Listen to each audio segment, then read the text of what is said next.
You have to just explain that to me, okay? So, don't you feel like 2x is 6 times? Mm-hmm. No, sorry. So, you'll always look at this in a way, it's 2, x is 6 times, not 2. Because the power to 2 is 1. If there is nothing that is 1. So 2 is only 1 times. Oh, so Yeah. 2x? 2 into x is 6 times, y is 8 times, right? 2x. Uh-huh. Okay.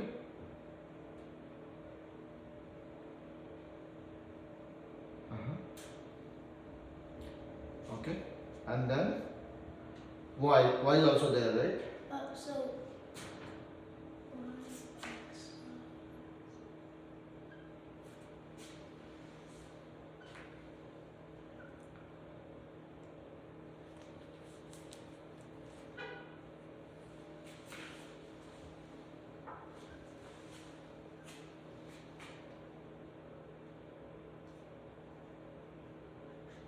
Okay. And then Okay. x.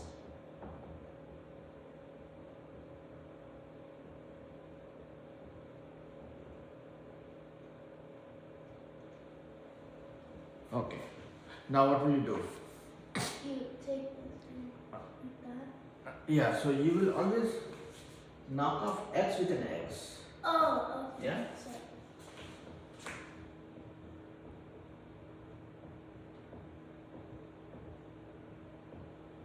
Okay. we have 8 left. Yeah. So it's y equals y times right? Yeah, but don't forget 2. 2 is still there. So 10. No. So 2 as a number, y is a variable. So y. It will be 2y to the power 8. 2 is 2y to the power 8. X. No, x is gone because you knocked off all the x, right? So here if you see, yes, that is what it will be. Yeah? So, okay. So this was primarily to get a sense of how well I taught you. I think I'll explain myself one more time. You can take a seat.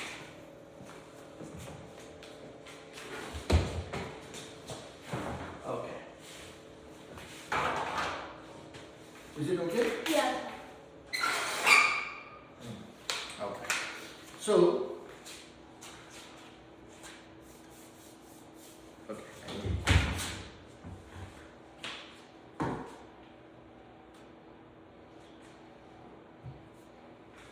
Okay. If you look at anything like this, okay, this is 2x squared, okay. What it means is 2 times of x squared, clear? Or you can also write this as 2 times of x of x. Yeah. Now, or I'll say 1 mango. Here mango is x. I'll say 2 mango. I'll write this as 2x. Yeah? It's all English actually. Yeah. I'm trying to make math look like English for you so that it becomes very friendly subject. Now, when you look at any sum like this, like what we were doing just 2 minutes ago, okay? One thing is, you can play tic-tac-toe here only between x and x. This poor guy is an outlier. Yeah? So you're not going to do anything with this. So while doing math, it's very important to find out the faster approach, quick approach. So when you were writing y 8 times, while that was perfectly fine, but that was not needed because your enemy is not going to be able to do anything with that. So that guy will remain as is. Okay? So let's say it's like, have you heard about this festival called Karwa Chauth? Yeah? It's only done by ladies, right? The men's are mostly outliers, they don't do anything. So regardless of whether 5 people are there in the family or 10 people, 10 men are in the family, they'll not do anything on that day. Yeah? So this why is the men on the Karwa Chauth actually? You'll not be able to do here anything in this equation or this expression actually. Yeah? So you will not touch this guy. Because you know that I can only play with x here, this one. So that's the first thing, right? If you remember the 4 concepts I told you: trust, read, analyze, and Nike. Right? I told. So when you're reading this, you realize that this is the outlier. When you're analyzing it, that is when you'll decide that okay, in this calculation I'm not going to touch this right now. That will help you save time. Then when you're doing it, you'll only do this guy. Okay. Now, yeah. I said Yeah. Now, there's another thing. See, my job here is to make use of all the tricks that we keep learning the due course. So there's another thing that we learned yesterday. Into x to the power 4 is x to the power 2 plus 4. Remember this? How? That also we proved. X square means x into x. Yeah? Into. Let's put this in the bracket so that it's not getting confusing. X to the power 4 is x into x into x into x. Yeah? So here, if I combine them all, I can write this as 1 plus 1 plus 1 plus 1 plus 1 plus 1. That is x to the power 1 plus 1 plus 1 6 times. Yeah? So that is x to the power 6. Why I am doing this? Because this is other thing that will help us with the sum that we were trying to do. Okay? And the other thing that we learned was, if x to the power 5 is divided by x to the power 2, that becomes x to the power 5 minus 2. Meaning, when I am doing multiplication, I add the power. When I am dividing, I subtract the power. Okay? Now, you will see the beauty of these two concepts in the sum that we are trying to solve. 2 into x to the power 8 into y to the power, let me not change the sum for you. Y to the power 8 by x to the power 4 into x to the power 2. Okay? There are two formulas that I am going to use. One is the addition, multiplication of exponents, and other is division of exponents. Now, multiplication says if x to the power a into x to the power b, that becomes x to the power a plus b. Okay. So I'll simplify these two guys. I don't like dealing with too many kids in the family. Yeah. So here 2 x to the power 6. I have not touched that part yet. I'll keep it as is. Now, why do I need 2x? Both are same, right? I know if I multiply them, the power gets added. So it becomes x to the power 6. 4 plus 2. Yeah. So what will happen? See, this is x to the power 6. This is x to the power 6. Tic-tac-toe. My job is done. Yeah. So see, we have to just make sure that we don't forget anything. 2. We did not do anything with the 2. The 2 remains in its place. We did not do anything with this guy either. So that there also remains. So now my answer is 2 into y power 8. So it was by using this formula that we learned, our math became simpler and quicker. Okay? So that is the reason why I keep on giving assignments after the class and keep uploading the video after the class also. I am not uploaded it yet. But that will just help you before you start doing the homework. You just go through the video once and that will help you recall that okay, these are the things that I have learned. I have to apply them. So when you apply them, you become fast. Okay? So now tell me, whatever we have done so far, including yesterday, does it make sense so far? Yeah. It does? Okay. Because my job is not done if that doesn't make sense. Yeah? If you feel thirsty, let me know. I keep talking all the time, so I feel thirsty in between.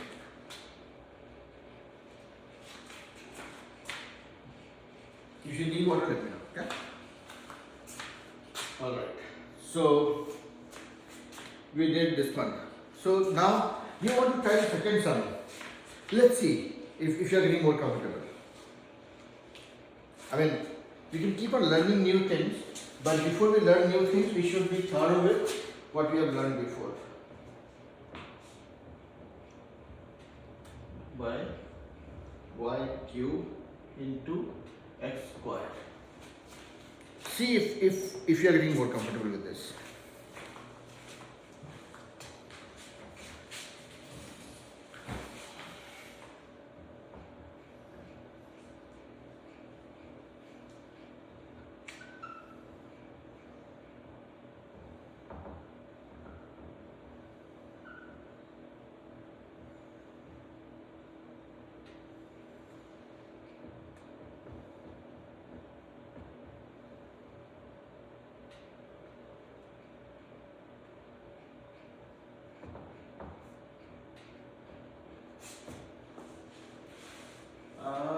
Why would 4 be there? Oh. Wait, so there's still this remaining. Yeah, that remains that you cannot do anything with, right? So it's just y. Y is 4 times. Okay. So here, see now what give me this one. So what you are left with is 4 times of y. Right? This one, this one, this one, this one. And then you are left with this one because these 3 got knocked off. Yeah. And this 3. Yeah? So x squared. Now when you have y into y into y into y, so many y's. So it becomes 1, 2. 3, 4. Y to the power 4 divided by x to the power 2. That's it. Yeah? Okay? Yeah. So it will come with practice actually. That's what happens. So I'm just, so see every sum you can solve in multiple ways. Now I'll show you one more thing here. This part, this one you did, right? Just that we have to put it correctly. Now, this is another way of doing it. Remember, this x to the power a into x to the power b is x to the power a plus b. This is one formula. And then x or y, whatever it be, right? X to the power a divided by x to the power b equals to x to the power a minus b. Yeah. Now here you'll see there are 2 formulas that you will apply everywhere actually. So here you should see y and y, same variable, right? So here you should simplify this. This becomes y to the power. If you combine them, 7. y to the power 7. Yes, you're right. And then this remains as before, x squared. Yeah.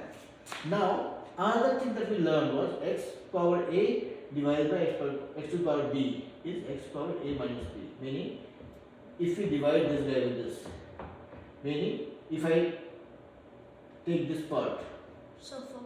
y power, yes, you are spot on. Yeah. And this remains like this. Yeah. So it becomes y power 4 by x to the power. Yeah. So basically, what I'm saying is, you can take a seat. Sorry, I forgot to tell you.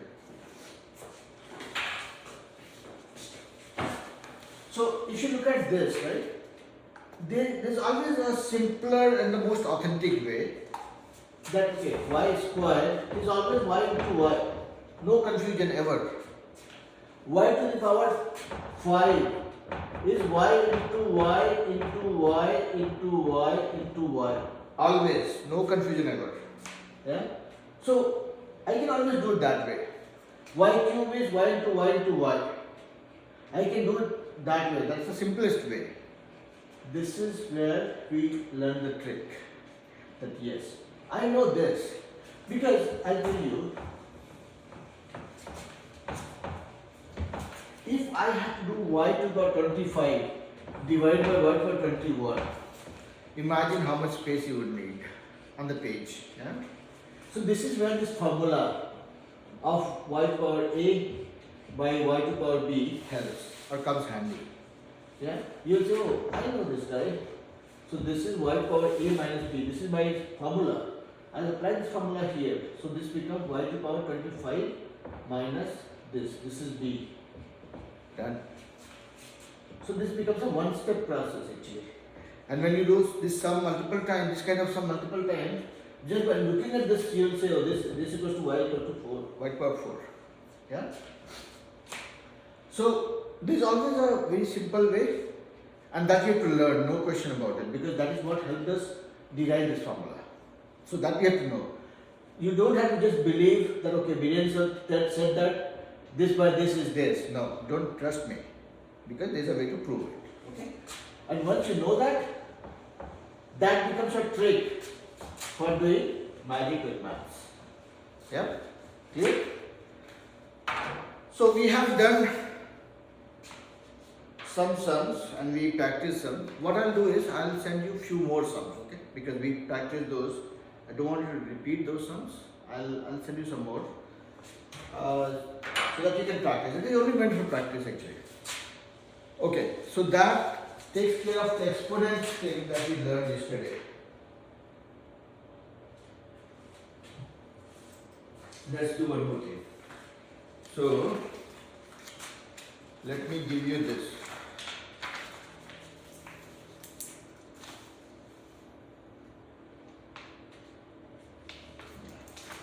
We did this one. So take this page and pick one topic that you think that you'd want to learn today.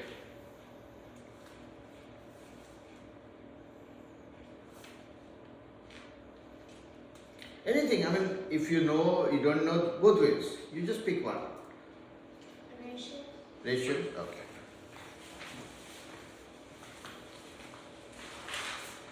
So, you are privileged that you are alone in the class. That's why I'm giving you the choice. Otherwise, I go with the flow, right? When there are more kids, I'll make sure that I'm covering all the topics. Since the other kid is not well yet, so I thought we'll make good use of the time. So ratios.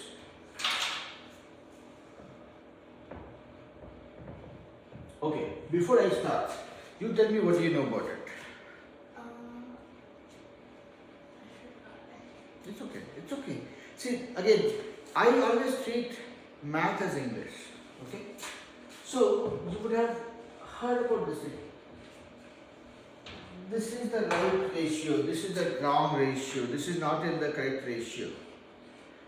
What it means is, it's a way to compare quantities, okay?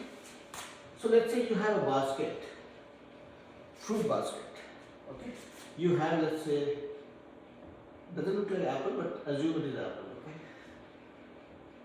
3 apples, these 3 are apples, okay? I'll write apple for them so that it doesn't get confusing for you. And then you have 5 oranges.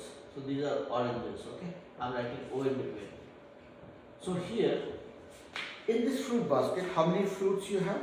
3 apples plus 5 oranges. So 8. Yeah? So total 8 fruits you have. What is the ratio between apples and oranges?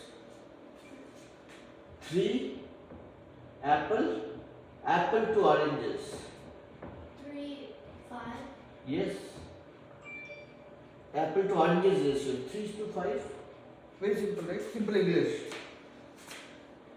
Now, this is called part to part. So if you look at this basket, apple is one part, orange is another part. So this is part to part ratio. So apple to oranges ratio is 3:5. Or you can say anything that is written like this, you can write this as a fraction also. 3/5. So what it means is for every 3 apples there are 5 oranges in that basket. Now this is called part to part ratio. There is something called part to whole. That is why I asked you how many total fruits are there. We have total 8 fruits. So what part to whole? This is one part, this is one part. So part to part, apple to oranges or oranges to apple. You say, number say what is the ratio between oranges to apple? You will say 5:3. So 5 oranges, 3 apples. Okay? Yeah. Clear? If you have to put that in a fraction, you will put it like this. Okay?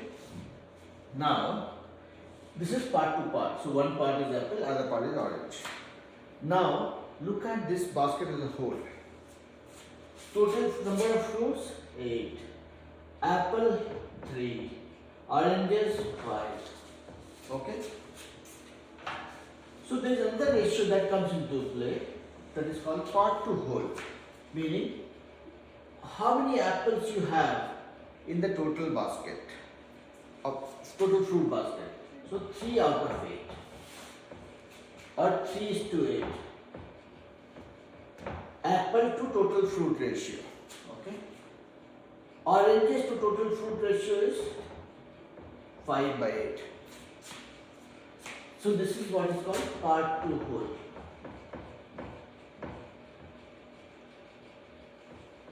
Okay. So let's wipe it off. So when you talk about ratio, ratio is a way to compare two numbers always. So be it ratio, be it percentage, be it proportion. These are the 3 mathematical terms we use for comparing quantities or numbers. So we'll not talk about proportion today, we'll not talk about percentage today, we'll focus on ratio only. So when you say ratio, let's say in your class, let's say there are 25 kids. I'm just making it up. Okay. Out of 25 kids, let's say 13 are girls and 12 are boys. So if somebody says, what is the ratio of boys to girls? Boys to girls in your class. 12 to 13. This is girls and this is boys. 12 to 13. Boys to girls, yes, you're right. Boys to girls is 12 to 13. Or you can write it like this. Okay? If somebody says, what is the ratio of girls to boys? What is that? 13 to 13 is to 12. Or 13 by 12. If somebody says, what is the ratio of boys to the total students in the class? 12 to 25. 12 to 25. This is where you unknowingly tell the second type of ratio, which is called part to whole. Yeah? Boys to girls, girls to boys was part to part. This is part to whole. And this is one of the topic that you will end up learning for your SAT exams. I'm teaching my elder daughter for SAT, so that is why I'm able to quickly pick up the topic that you asked for. Okay. So this is part to whole, right? Now this helps you with the next concept called percentage. But let's see if we are able to go to percentage today, or if we will focus on ratio itself today. So we learned 2 things. First is ratio is a mathematical approach to compare quantities. Compare essentially 2 quantities actually. Okay. You always compare 2 quantities. You don't compare multiple. Okay. Even if let's say you have a basket of 4 apples, 5 oranges, and let's say 10 bananas. So you will say, okay, what is apple to orange ratio? You will say 4:5. If you say oranges to banana ratio, orange to banana is 5 to 10. If you say apple to banana, 4 to 10. 4 to 10. You will say apple to total number of fruits, 4 to 19. 19. Yeah. So you are always doing, remember this, when you are doing ratio, you are always comparing only 2 quantities. Here you compared apple to oranges, so only apple and oranges are considered. You considered oranges to bananas, only apples and bananas were considered. You compared apple to bananas, only apples and bananas were considered. Here you compared apple to all the fruits, meaning you just summed it up to make it one. Wait, can you do like such as apple to orange and banana? So you can do that. You can do that, but then that becomes another unit. So it's like, let's say, if I say my younger daughter versus you, that is one comparison. I can say my elder daughter versus you, that is another comparison. I'll say my younger daughter versus elder daughter's age, that is another comparison. I can say my younger daughter versus half of your family's age. So again, what you're doing is you're combining that to make it one unit and then you're comparing. You're not saying my younger daughter versus Arna versus my elder daughter. I'm not doing that. I'm always doing two numbers. Whether this is an individual number or combined number, that depends on what we're trying to solve. Yeah? So, for the sake of simplicity, remember this, that when we talk about ratio, we end up comparing two numbers. So is the case with percentage also. Okay? I'm getting tempted to talk about percentage. I'm trying to avoid that for today's class. So now let's talk about, you go to a warehouse where we have, let's say it's an electronics warehouse, so they have 10 refrigerators, 20 air conditioners and 50 televisions. Okay? And then let's say 200 exhaust fans. So what is the ratio between refrigerator to, what was this? Television. Okay. Refrigerator to television. 10 to 50. So you will write 10 to 50. Or you can write this as 10 by 50. And you can also simplify this as 1 by 5. Okay. You know that? Yeah. Okay. So what that means is in that place, in that warehouse, for every one refrigerator there are 5 televisions. Am I making sense so far? Yeah. Okay. So this ratio just tells you the relative reference between these two numbers. So let's solve a different problem. So let's say in your school, the teacher has told that boy to girl ratio has to be 40 by 60. Boys to girl ratio. So you cannot have more, if there are 40 boys, there has to be 60 girls in the class. Okay. Okay? So this is the ratio. So boy to girl ratio is 40 by 60. But your class doesn't have 100 kids. So It just tells you the relative 4 to thing. 6. 4 to 6, yeah. So basically what I'm trying to tell you is, if this is the ratio that you are given, this just tells you the relative difference between them. So if somebody asks, boy to girl ratio has to be 40 to 60, what will be the number of boys in the class if they are total 50 kids? 5. Uh-huh. 5. We'll do it. So, okay, let me repeat the question for you. So it's a context question, right? Oh, okay. Yeah. So it's gonna be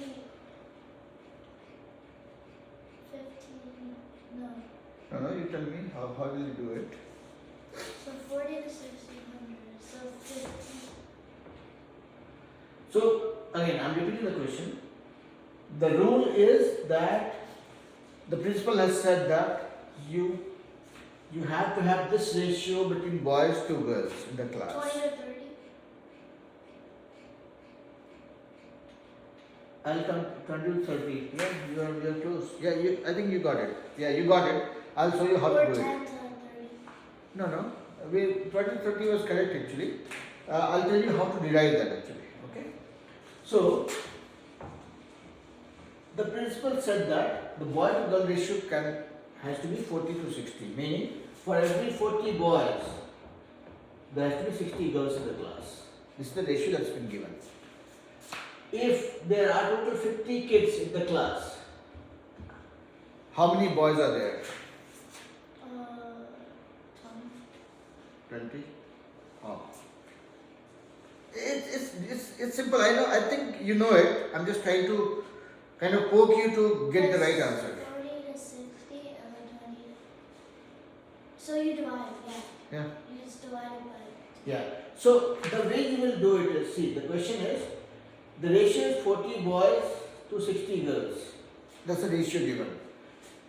So if you just add this, right, when there are 40 boys, there are 60 girls. So the class is of 100 kids. Yeah? So when there are 40 boys, that means there are 60 girls. So in 100 kids, there are 40 boys. If the total number of students are 50, how many boys are there? So for 100 kids, there are 40 boys. 50 kids, 20. half of it. Yeah? 40 by 2. Yeah? Yeah. So that is the kind of role ratio plays with respect to what we're trying to learn here. Okay. So interestingly, anything that you learn in maths, it is something that you can relate to real life. We say, okay, I don't need to learn measurement. You go for buying milk, you'll say, okay, get me 5 milliliters of milk. Imagine how little that will be. So measurement is very important. Likewise, we say, okay, I don't need to know conversion between meter and centimeter or centimeter to inch. You go for your driving test, they'll say, okay, what is your height in centimeters? You don't know the conversion. How will you do it? So what I'm trying to say is, everything that we learn in maths, it has real practical application. Thanksgiving is coming. Every store is saying 50% discount, 20% discount, 40% discount. How will you do it? You have money with you. You want to save that in bank. Put it in bank. Some banks are saying I'll give you 5% interest. Some banks are saying I'll give you 2% interest. Some banks are saying I'll give you 3% compound interest. And you have to find out where you're going to get more from the bank. So these are the concepts that we'll learn. Okay? Let's say in this classroom, today it's you, tomorrow there will be another gentleman named Mitran. Who's supposed? Not tomorrow. Tomorrow is in the next class. So there was another boy named Mitran who was supposed to be here, who is not here because he's not well. And there's a girl named Goshika. Now 3 kids can sit here comfortably. What if tomorrow it becomes 40 kids in the class? Do I have enough space? How will I know? Geometry. Alright? I would need to know the volume of this room. I would need to know the space, the area taken by every kid, how much area I have. It's all related. So what I'm saying is, anything and everything that I teach you for maths, always think about it, whether that's something relevant. Where will you use it? And if you get the answer, wonderful. If not, ask me. Because if you are able to relate everything that you learn with your real life scenario, you will not forget it. Okay? So that brings us to the end of the class. So today, just do a quick recap. We kind of did a recap of what we learned yesterday with respect to exponents. And today we touched upon the basic concept of ratios. How it is relatable. I was tempted to talk about percentage. I did not do that purposefully, because if I talk about that, then probably we'll not do much sums on ratio. We'll just jump onto percentage. So I'll send some sums to your mom, and okay, I'll send to your mom. Do you want me to call him? Yeah, you can call him. No, so I'll send it through Telegram actually. I'll send the questions to your mom, and between today and next class, you can do those sums and bring it back, and then we'll see if there's some gap that you have to fill. Okay. So you'll get sums for this exponent things, few sums, and few sums for ratios. And those sums are primarily meant for making sure that, or to give me an assurance that yes, if I have taught you something, you have learned it.